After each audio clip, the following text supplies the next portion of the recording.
Grosso. Muito bem. Convidar mais uma vez, né, Pedro? Estávamos, né, Pedro, conversando principalmente com a doutora Ana Luísa, secretária, nos chamou a atenção, porque às vezes a gente pensa, né, a pauta ambiental está distante das rodas de debate, né, dos diálogos ali da sociedade. É impressionante a quantidade de mensagens que a gente tem recebido ao longo desses últimos dias aí da nossa audiência, pessoas preocupadas com as ações que podem ser adotadas em larga escala, né, pelos representantes, seja pelo governo do estado, pelo Ministério Público, pelo município, mas também aquelas ações que a gente pode adotar ali na nossa casa, né? Pequenos atos que podem, né, mais lá à frente ter um impacto muito grande. Então a gente fica muito feliz em promover esse debate por aqui e também incentivar, né, esse diálogo, essa participação do nosso ouvinte. Eu queria que a senhora começasse falando, claro que o tempo é curto, mas basicamente, né, o desafio, um estado tão grande quanto o Mato Grosso, é uma potência econômica, né, principalmente quando a gente fala do agronegócio, e aí como a gente desenvolver essa questão ambiental, secretária, o desenvolvimento sustentável, né, do nosso estado. É um desafio e é muito complexo, né? Parece que toda semana do meio ambiente nós retomamos temas que são principiológicos do assunto. O desenvolvimento sustentável, ele permeia as rodas de conversa, acho que desde as crianças até os idosos. O desafio é efetivamente colocá-lo em prática. É isso que permeia as nossas discussões diárias e isso faz parte da rotina de qualquer cidadão e, obviamente, com um pouco mais de ênfase para o poder público, que tem uma missão importantíssima: induzir a sociedade com políticas públicas eficientes que possam gerar resultado em pequena e em larga escala. A estratégia do governo do estado, naquilo que lhe compete, é de fato tratar essa agenda ambiental com a ótica da eficiência da atuação do poder público, tanto naquilo que é a sua missão diária de prestação de serviço ao cidadão, como também usar estratégias eficientes para induzir a sociedade a cumprir o seu papel. Então, diariamente, nós melhoramos a atuação dos órgãos ambientais nas políticas de atendimento ao cidadão. Nós sempre colocamos os temas que fazem parte do dia a dia de qualquer um membro da sociedade. Licenciamento ambiental, fiscalização, prestação de serviço de atendimento à regularização ambiental. Isso são temas diários, mas a conservação das nossas unidades de conservação, a melhoria dos espaços públicos dentro dessas unidades de conservação para aproximar o cidadão desses espaços e fazer com que ele aprenda a agir, a trocar com a natureza essa relação de uma forma mais saudável, sem efetivamente causar impacto. E estamos tendo avanços, secretária, aí nos últimos anos. Sabemos, né, que são várias ações, a gente vai detalhá-las ao longo do nosso bate-papo aqui, mas se a gente pudesse colocar Mato Grosso hoje, né, num ranking ali de desenvolvimento sustentável, quando a gente compara principalmente também com outros estados, a gente sabe que aqui tem particularidades que são muito características nossas, né, mas como é que está esse panorama, a senhora que está há um bom tempo aí já à frente da pasta, o que poderia detalhar para a gente? O Mato Grosso é protagonista em soluções nacionais e internacionais. Nos últimos anos, nós temos nos consolidado nesse cenário nacional e internacional de boas práticas e nós nos destacamos principalmente na capacidade de conciliar a produção em larga escala, principalmente do agronegócio. Somos os maiores produtores de grãos, de carne, de base florestal, de produto florestal e ainda conservamos mais de 60% de nosso território. E exportamos estratégias de soluções para os grandes problemas nacionais, como o Cadastro Ambiental Rural. Na última semana comemoramos 40 anos da Associação Brasileira de Entidades Estaduais de Meio Ambiente e Mato Grosso foi destaque nas soluções para a implementação do Código Florestal. Vamos lançar hoje mais uma dessas soluções. Somos destaque também em transparência ambiental, premiados por organismos internacionais pela capacidade do Estado em transferir ao público de modo transparente todas as nossas informações e somos um exemplo de fiscalização ambiental. O último relatório do MAP Biomas destacou o estado de Mato Grosso como o estado com a melhor performance em combate aos ilícitos ambientais. Então, o nosso pilar é garantir uma produção sustentável, ser eficiente na legalização dessas atividades por meio do CAR e do licenciamento e também combater fortemente os ilícitos, porque isso garante essa produção sustentável dentro da legalidade. Pedro Panocchi, 8h23, junte-se a nós, tem curiosidades por aí, fica à vontade, meu amigo. Tem.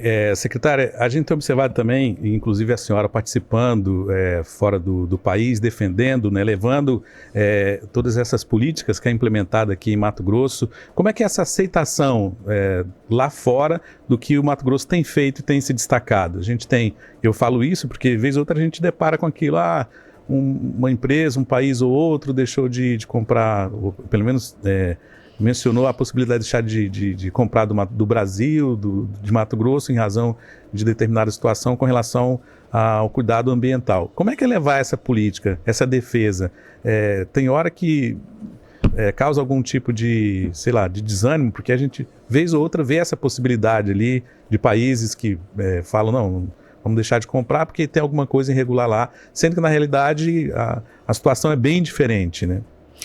Pedro, acho que é um esforço enorme que nós temos depreendido nesses últimos anos de levar informação qualitativa a qualquer que seja o espaço de debate, nacional e internacional. Nosso maior desafio é combater a desinformação. E óbvio que existe um movimento que é comercial, não é ambiental, contra a produção brasileira, e como o Mato Grosso é o estado maior produtor do Brasil, nós temos um impacto direto. E o nosso esforço é exatamente para colocar a informação correta nesses espaços de debate. Nós temos tido uma aceitação extremamente positiva nesses fóruns, tanto que o Estado tem inúmeras parcerias que são únicas com organismos internacionais, com países, vou destacar aqui muito fortemente a Alemanha e o Reino Unido, porque eles reconhecem o trabalho do Estado de Mato Grosso, apoiam as ações estratégicas de regularização ambiental e de combate aos ilícitos ambientais e têm estabelecido parcerias com investimento de recursos no Estado para fortalecer essa política, já num reconhecimento de que o Mato Grosso tem uma política diferenciada de outros estados da Amazônia e outros estados brasileiros. Mas existe aí uma limitação política institucional, inclusive dentro da agenda nacional. Nós vamos continuar nesse esforço porque acreditamos que o diferencial de Mato Grosso é sua capacidade de conciliar a produção com a sustentabilidade. 8h26, você que está sintonizado aqui na CBN Cuiabá, estamos conversando nessa manhã com a secretária de Estado de Meio Ambiente, Maureen Lazzaretti, ainda pegando o gancho do que a senhora falava há pouco, secretária, com relação a essas ações, né, desencadeadas pela SEMA. A gente tem daqui a pouquinho, às 10 horas, o lançamento do CAR Digital 2.0, uma iniciativa aí que surge com o desafio de ampliar a regularização ambiental no estado, promovendo a validação em maior escala. Em linhas gerais, para quem já ouviu um pouquinho, né, essa expressão, mas não está ambientado exatamente do que se trata, né, o CAR, eu queria que a senhora explicasse com mais detalhes e o que representa também o lançamento que vai acontecer agora às 10 da manhã. Bom, o CAR é um instrumento nacional para dizer se um imóvel rural está regular do ponto de vista ambiental.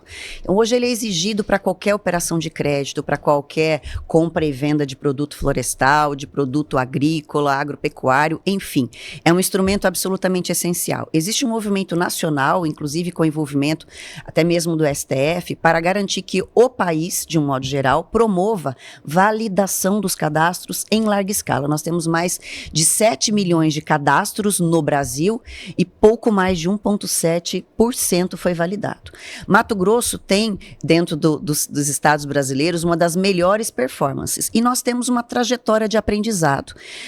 O CAR Digital 2.0 vem como uma melhoria da estratégia de validação automática. Nós vamos aproveitar os investimentos em tecnologia, o esforço para a criação de bases temáticas prontas para que a tecnologia, o sistema, faça automaticamente essas validações. Isso nos permite ampliar vertiginosamente a validação. Ao longo desses últimos 6 anos, nós validamos pouco mais de 13 mil cadastros e hoje, com o lançamento do CAR Digital, nós já vamos validar em 54 municípios mais de 20 mil cadastros.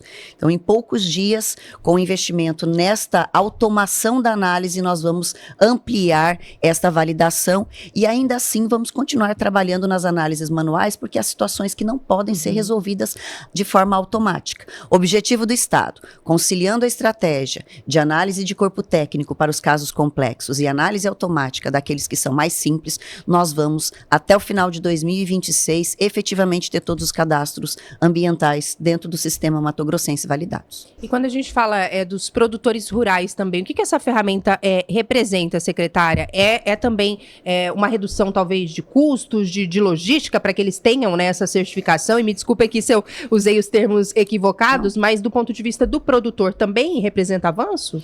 Muitos avanços. Tanto que nós vamos hoje, nesse evento, formalizar a ampliação da parceria com as associações e as federações, para que eles possam ter acesso a esses dados e apoiar o produtor na execução das tarefas que vão lhe caber a partir disso. Sempre foi uma reclamação dos produtores não ter a informação técnica adequada, clara, por meio do sistema. Eles sempre ficavam dependendo dos seus consultores.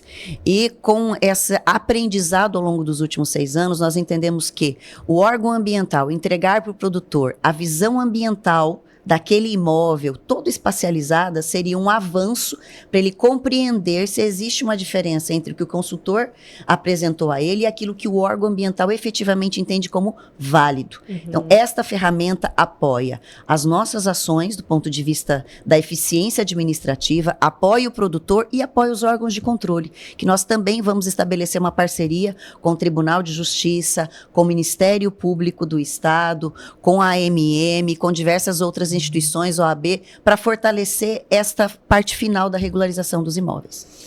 Tá na hora de pausa, Pedro? 8h30? Será que a rede já está nos chamando? Não, tem mais um Tem mais uns minutinhos? Só uma curiosidade em relação ainda ao CAS, secretária. Essas informações, elas serão inseridas por parte do produtor? Terá um site, um aplicativo? É o produtor que insere as informações? E aí, o que vocês fazem é só, a partir dessas informações, trazer a validação dessas informações efetivamente? Como é que funcionaria isso? É isso mesmo, Pedro. Os produtores já promoveram a declaração dos seus dados. Então, ele apresenta informações pessoais do imóvel e também apresenta perímetro e informações ambientais. Nós vamos, a partir da declaração do produtor, fazer um cruzamento automático com bases de referência, bases de hidrografia, de vegetação, de limites de município, e geraremos um dado ambiental daquele imóvel, o que é APP, o que é reserva legal, o que é área de uso passível, e vamos enviar ao produtor um comparativo daquilo que ele declarou com aquilo que efetivamente foi validado do ponto de vista ambiental. As informações pessoais e do imóvel serão consideradas válidas aquelas que o produtor declarou. Então há uma troca de confiança e depois, em momentos oportunos, no licenciamento ou no PRA, na regularização, a gente faz a conferência documental. Agora sim, a gente faz uma pausa bem rapidinho para acompanhar as principais notícias do país e do mundo e já a gente está de volta. Você está... Minutos de volta aqui na CBN Cuiabá, amanhã de quarta-feira, dia 4 de junho. Seguimos aqui com a nossa programação nessa semana alusiva ao meio ambiente, tratando dessas questões ambientais, das ações hoje mais voltadas aí para essa pauta e que são desenvolvidas pelo governo do estado de Mato Grosso. A secretária Maureen Lazzaretti é a nossa convidada dessa manhã. Pedro Panock, tem mais dúvidas por aí que eu já falei demais aqui no primeiro bloco.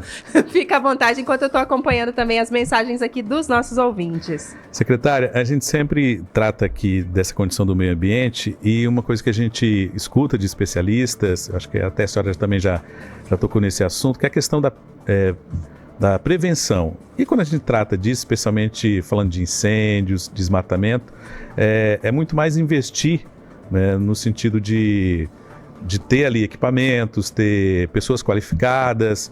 Nesse aspecto, qual que é o plano de ação de combate ao desmatamento ilegal, incêndios florestais, falando para 2025, levando em consideração os dados de 2024, o que avançou, né, no sentido de preservação do meio ambiente, de forma antecipada, se organizando, né, para prever essas condições que às vezes a gente sabe que vai acontecer em menor ou maior proporção, né, no estado de Mato Grosso? Pedro, obrigada pela pergunta. Eu vou tentar de forma assim bem objetiva resumir, porque o nosso plano de ação ele é bastante extenso. São mais de 128 milhões de reais que serão investidos em 2025. Progressivamente, a cada ano, o Estado de Mato Grosso incorpora novas ações e novos investimentos para a melhoria contínua desse planejamento. Eu vou fazer um comparativo que eu acho que é importante a sociedade compreender. 2020 foi um ano atípico, todos se recordam dos incêndios que nós tivemos no Pantanal, do cenário que foi verificado. 2024 tinham condições climáticas mais adversas que 2020. Ainda assim, nós tivemos um resultado totalmente distinto, conseguimos mitigar os impactos que poderiam ser causados pelas ações estratégicas que foram adotadas pelo governo do estado, em conjunto com o governo federal, que em 2024 atuou de forma cooperada e integrada conosco. Para 2025, nós continuamos com um cenário climático crítico, um pouco melhor que 2024, mas ainda com alertas, e nós já incorporamos desde o mês de janeiro diversas ações preventivas, e elas incluem desde capacitação de brigadistas, encontros com as comunidades, identificação daquilo que nós temos à disposição. Mato Grosso acabou de lançar, na segunda-feira nós lançamos a sala de situação e apresentamos uma plataforma nova do estado de Mato Grosso, que não existe no restante do Brasil, que é a instrumentalização dentro do nosso sistema de combate a incêndios florestais, daquilo que nós temos à disposição nos imóveis rurais. Então, cada propriedade rural que tem a sua brigada, que tem a sua estrutura de combate a incêndios, forneceu esses dados para o Corpo de Bombeiros, eles estão catalogados e, eventualmente, se nós identificarmos um início de evento de fogo naquela região, nós acionamos aquela brigada, aquele apoio, e eles fazem o primeiro combate até que as equipes do Corpo de Bombeiros possam estar naquele local. Nós antecipamos o período proibitivo, agora dia 1º de junho começou o período de vedado de uso de fogo no Pantanal, a partir de 1º de julho no Cerrado e na Amazônia, e de certa forma nós estamos totalmente preparados para esse combate, não apenas o governo do estado, mas também o setor produtivo, as entidades e os municípios. Tem até uma pergunta aqui, secretária, que é até uma curiosidade aqui da Raquel, que está participando conosco, e ela pergunta: secretária, eu ouço muito falar desse assunto, mas não compreendo muito bem. Por que algumas queimadas são permitidas e outras não? É a Raquel que participa aqui conosco. Bom, o uso do fogo não é vedado. Inclusive, nós temos a lei que estabelece o manejo integrado do uso do fogo. Porque em países tropicais, no Cerrado principalmente, o uso do fogo ele é estratégico para evitar o excesso de biomassa que pode causar incêndios de grandes proporções. Uhum. Mas para que o uso do fogo não se transforme em um incêndio florestal, ele tem que ocorrer dentro de limites previsíveis, num momento em que as condições climáticas permitem e com as medidas mitigadoras devidamente definidas pelo órgão ambiental e cumpridas pelo produtor que vai fazer o uso do fogo. Então, ele é permitido mediante autorização do órgão ambiental e desde que seja realizado nos limites autorizados e fora do período proibitivo. Ainda tem uma dúvida aqui também do Evandro com relação a um assunto que a gente acompanha já há algum tempo, um certo embate ali entre o Ministério Público do Estado e a SEMA, e ele está perguntando sobre essa situação do Morro de Santo Antônio. Qual que é a situação no local neste momento, secretária? As visitas, elas seguem barradas nesse momento? O que está sendo feito por lá? E por que também, aproveitando aqui o comentário dele, que a gente chegou nesse cenário ali desse certo embate? Bom, é natural que existam divergências de posicionamento entre o Ministério Público, o governo do Estado. Nesse caso, houveram ações que extrapolaram a autorização lá no início das obras, e nós adotamos as medidas e o Ministério Público, sim, surgiu a diferença de opinião em relação ao que deveria ser feito. Nós seguimos a análise do ponto de vista técnico, sempre mantivemos o diálogo com o Ministério Público, devemos ter uma inspeção judicial agora no mês de julho para dirimir essas questões técnicas que ficaram conflituosas durante esse período. Nesse momento, o morro continua com a visitação proibida por razões simples. Nós estamos em obras, né? Então o morro hoje está com obras de intervenção e nesse momento exclusivamente para combate aos processos erosivos. Nós tivemos um ano de chuvas intensas que tiveram precipitações muito grandes em poucas horas. E isso causa o processo erosivo. Nesse momento está autorizado essa intervenção, elas estão acontecendo. E tão logo o projeto esteja finalizado, o processo erosivo controlado, as visitas serão autorizadas. E existem em andamento na SEMA, secretária, projetos aí para ampliar ou criar novas unidades de conservação aqui no estado? O que está no radar de vocês nesse momento? Bom, no âmbito de novas criações de unidades de conservação, nós temos tratativas de ampliação no Pantanal, mas respeitando uma lógica que tem sido adotada pelo governador Mauro Mendes, de que nós temos uma priorização de regularizar as que já existem, e a criação de novas unidades de conservação exige que nós tenhamos a regularização fundiária previamente estabelecida. Então, estamos em tratativa com fundos internacionais, que tem como objetivo fazer um corredor de biodiversidade por meio de unidades de conservação entre o Parque Encontro das Águas e Itaimã, e é o objetivo do Estado, sim, ampliar as unidades de conservação, desde que nós possamos fazê-lo respeitando esses critérios legais, para não termos outros conflitos como nós temos históricos com unidades de conservação que foram criadas sem a devida indenização dos seus produtores rurais.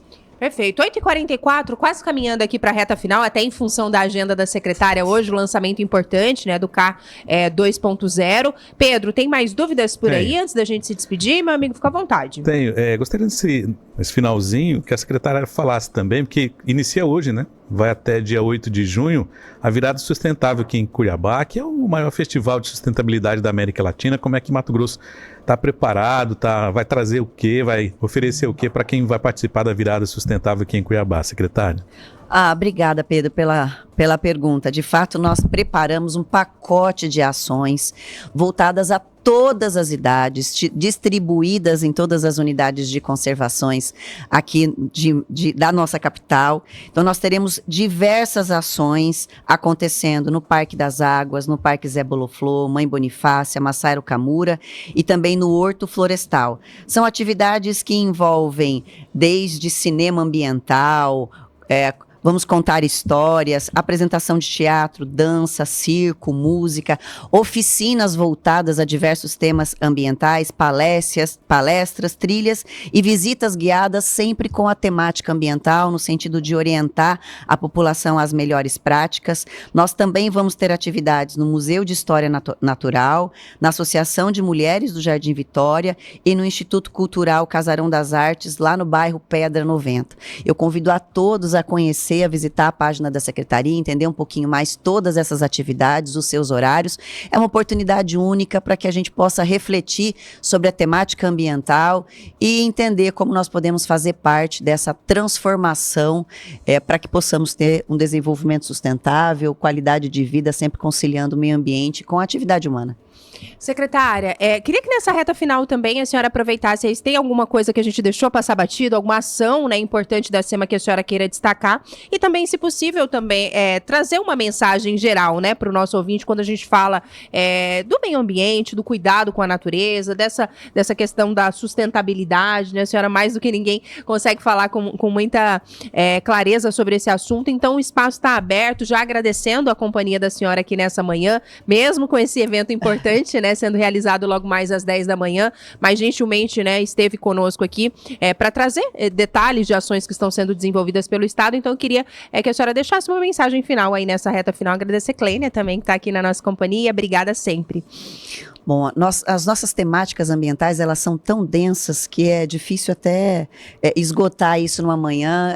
Seria oportuno que nós pudéssemos, durante essa semana, falar de todas as iniciativas. Eu acho que o principal, a principal mensagem que eu queria deixar a todos os ouvintes, não importa qual a sua atividade, o seu papel na sociedade, nós sempre teremos, para cada um papel importante para contribuir com isso que nós almejamos, que é o desenvolvimento sustentável, que inclua justiça social e também um crescimento econômico. É da vontade de todos ter qualidade de vida, e qualidade de vida envolve recursos financeiros, mas essa perenidade da qualidade econômica e desenvolvimento econômico, ele precisa ter conservação de recursos naturais.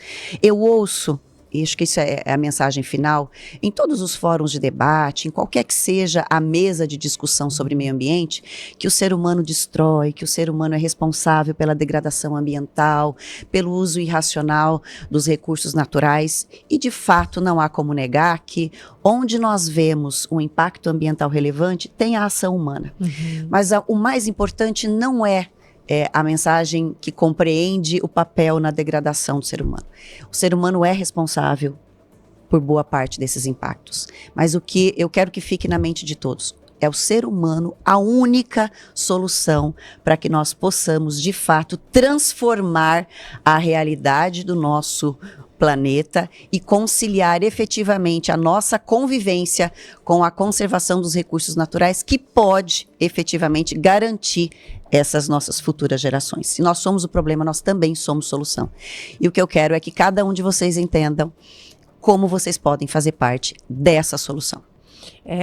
A mensagem cabe a cada um de nós, né, de fato, né, secretária, Pedro, agradecer mais uma vez, secretária, a CBN está sempre de portas abertas por aqui, um ótimo evento para vocês nessa manhã, e quando tiver novidades, volte sempre. A gente está pronto para falar mais, né, sobre meio ambiente aqui, não só nessa semana, é claro, essa semana com mais destaque, mas é uma pauta sempre super bem-vinda por aqui. Obrigada. Obrigada, Camila, obrigada, Pedro, e uma boa semana, em especial com ênfase ao meio ambiente a todos os ouvintes da CBN. Obrigada. Vamos fazer uma pausa, Pedro? Um intervalo rapidinho? Pode ser? E já já a gente tá